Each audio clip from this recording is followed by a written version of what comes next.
예, 이번 판례는 투자하면 이익을 보장해 준다고 해놓고 이제 와서 딴소리 하느냐, 왜 오리발 내미느냐 하는 이야기입니다. 1999년 3월 23일 선고된 99-4405 판결입니다. 그래서 모순행위 원칙과 강행법규와의 관계인데요. 그리고 모순행위 원칙은 선행행위와 후행행위가 서로 모순되기 때문에 뭐 선행행위에 의해서 발생한 신뢰를 갖다가 배반해서는 안 된다라고 하는 것인데, 문제는 그런 경우에도 강행법규 위반의 경우에도 이 모순행위 금지 원칙을 적용할 수 있느냐라고 하는 겁니다. 자, 그러면 먼저 사실관계를 좀 보게 되면요. 피고 투자신탁회사가 원고, 소위 리스금융회사입니다. 리스금융회사에 금융상품에 투자할 것을 권유하면서 수익 보장 약정을 해요. 그래서 일정한 수익을 보장해 주겠다. 수익 보장. 혹시라도 손실이 발생하면은 그 손실은 보전해 주겠다라고 약속을 하는 겁니다. 이와 같이 약속을 했는데 그 투자가 잘 됐으면은 뭐 이런 문제가 없었겠죠. 그런데 투자가 원하는 대로 이루어지지 않았고, 결국 그 그래서 약속한 수익을 내놔라라고 청구를 하는 거죠. 청구를. 그래서 약속한 수익을 내놔라라고 이야기를 했더니 피고인 투자신탁회사에서는 그 수익 약정은 효력이 없다, 무효다라고 주장을 해요. 그럼 왜 무효라고 주장을 하느냐? 그러면 먼저 이 조문을 한번 살펴보도록 하겠습니다. 과거의 그 증권거래법을 보게 되면요, 52조, 70조 6, 제210조에서 이런 규정들이 있어요.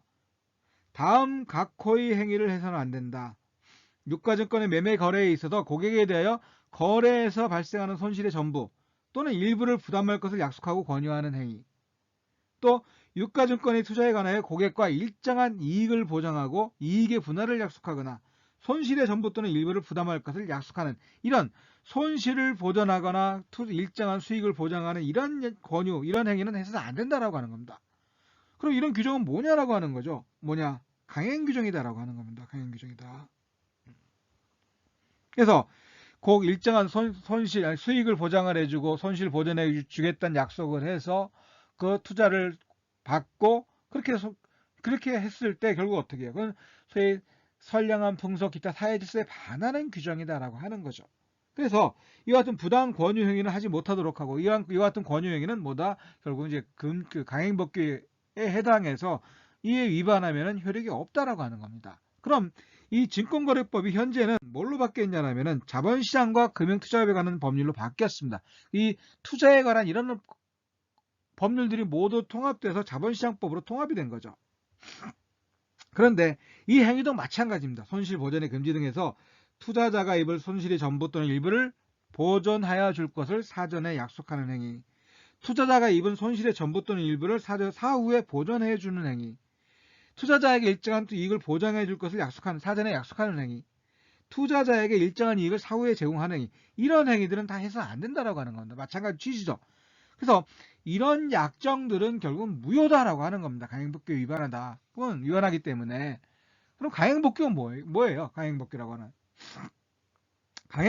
하는 것은 선량한 풍속, 기타 사회 질서와 관계 있는 규정으로서 그 당사자에게 그 법률의 효력, 적용 여부를 맡겨둘 수 없는 이러한 조항들을 강행법규라고 이야기를 합니다.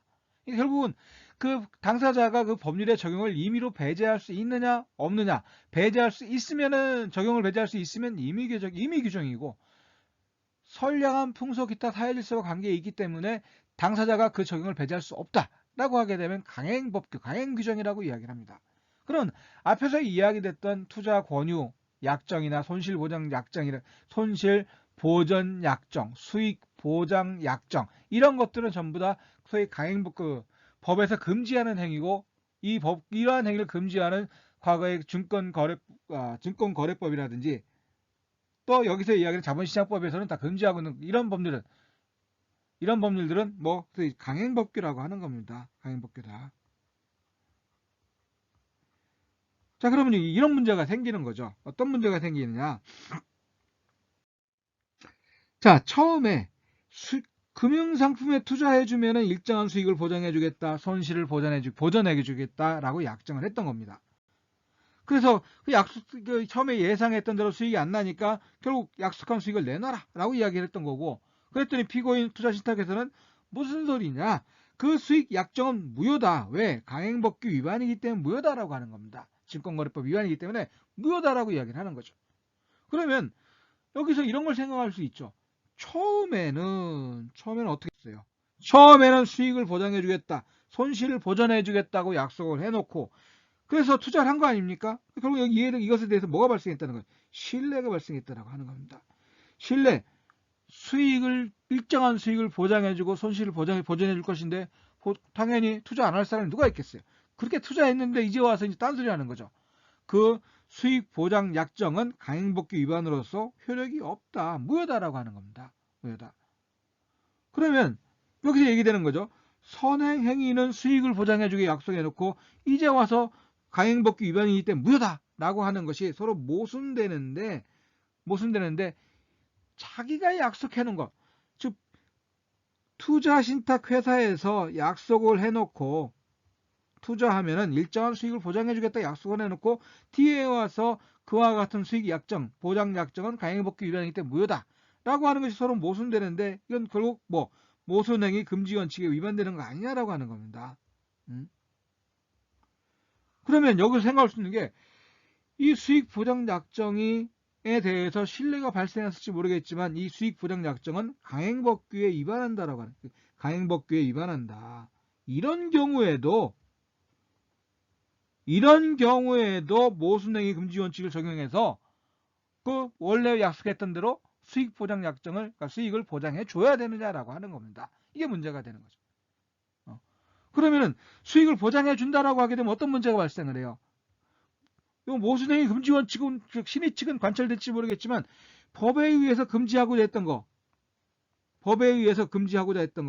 그럼 어떻게 부당한 방법으로 수익 보장이나 손실 보전 약정을 함으로써 부당한 방법으로 투자를 권유하는, 투자를 유치하는 이런 것들을 막으려고 이런 증권거래법이니 이런 법을 만들었는데 모순행위 금지 원칙에 저촉된다라고 해서 강행법규에 위반하는데도 수익 보장 약정, 이걸 효력이 있다라고 해서 수익을 보장해줘야 한다, 약속한 수익을 줘야 한다라고 하게 되면은 이 법을 만든, 강행법규를 만든 목적이 없어진다라고 하는 겁니다. 취지가 사라진다라고 하는 거죠. 그래서 안 된다라고 하는 겁니다. 안 된다. 그래서 이 대법원에서는 뭐라고 이야기를 하느냐? 뭐라고? 증권거래법은 이 52조부터 요 세 규정은 공정한 투자 신탁, 거래 질서의 확립을 위해서 제정된 강행법규로 봐야 한다. 강행법규는 무슨 얘기예요? 당사자가 임의로 배제할 수가 없어요. 적용을 배제할 수가 없다. 나 싫어라고 해서 다른 규정하고 달리 하겠어라고 할 수가, 약속할 수가 없다라고 하는 거예요. 그래서 강행법규로 봐야 되기 때문에, 이런 규정들은 강행법규로 봐야 되기 때문에 이 수익 보장 약정은 무효다. 그렇죠? 강행법규 위반이니까 그 수익 보장 약정은 무효입니다. 그러면 강행법규에 위반해서 무효인 수익 보장 약정이 투자신탁회사가 먼저 고객에게 제안을 했고 그래서 이 투자 약정이 체결된 것이라 하더라도 이러한 강행법규를 위반한 투자신탁회사 스스로가 그 약정의 무효를 주장하는 것이 과연 신의 측에 위반하는, 즉 모순행위 금지의 원칙에 반하느냐, 위반하는 것이냐라고 하는 겁니다. 수익보장을 약정을 해놓고 그 수익보장 약정은 무효다, 서로 모순된다라고 하는 것인데 이런 것들이 과연 모순되니까 수익을 보장해주지 못하겠다라고 할 수 있느냐라고 하는 겁니다. 만약에 그것을 수익보장 약정을 무효기 때문에 수익을 줄 수 없다라고 하는 것이 옳다라고 하게 되면은 그건 신의 측 위반이 아니냐라고 하는 겁니다. 그런데 이게 문제가 되는 거예요.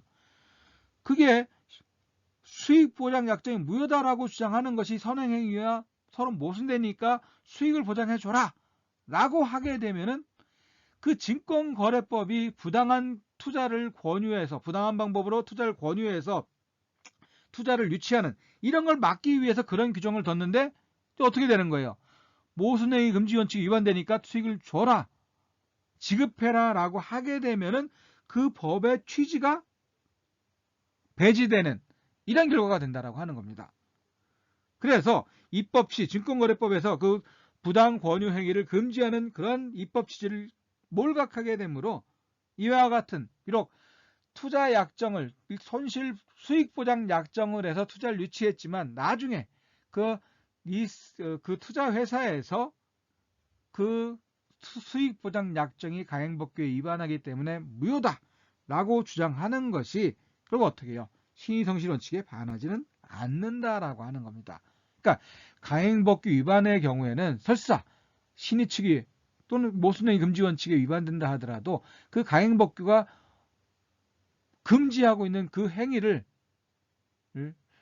모순행위 금지 원칙을 관철시키게 되면은 그 금지하고 있는 행위를 이행하게 되는 실행하게 되는 이런 결과가 되기 때문에 따라서 그건 어떻게 강행법규를 만든 취지를 몰각하게 된다. 따라서 스스로 투자신탁회사 스스로 수익보장 약정이 무효다라고 주장하는 것이 모순행위 금지 원칙에 위반되지 않는다. 신의 측에 위반되지 않는다라고 이야기를 하는 겁니다. 그래서 결국 강행법규라고 하는 건 어떻게 이야기하면 그 모순행위 금지 원칙에 소위 한계로 작용할 수 있다라고 하는 겁니다. 그래서 모순행위라 하더라도 서로 앞뒤가 맞지 않다 하더라도 그 앞의 행위가 선행행위가 강행법규 위반이라고 하면은 그건 누구든 무효를 주장할 수 있다라고 하는 거죠. 그렇게 이해를 하시면 될 것 같습니다. 그래서 이번 판례는 그 모순행위 금지 원칙과 관련해서 그 한계로 작용하는 강행법규와의 관계에 관해서 잠깐 살펴본 그런 사건입니다. 판례 이야기 계속 이어갈 수 있도록 구독, 좋아요 눌러주시면 감사하겠습니다.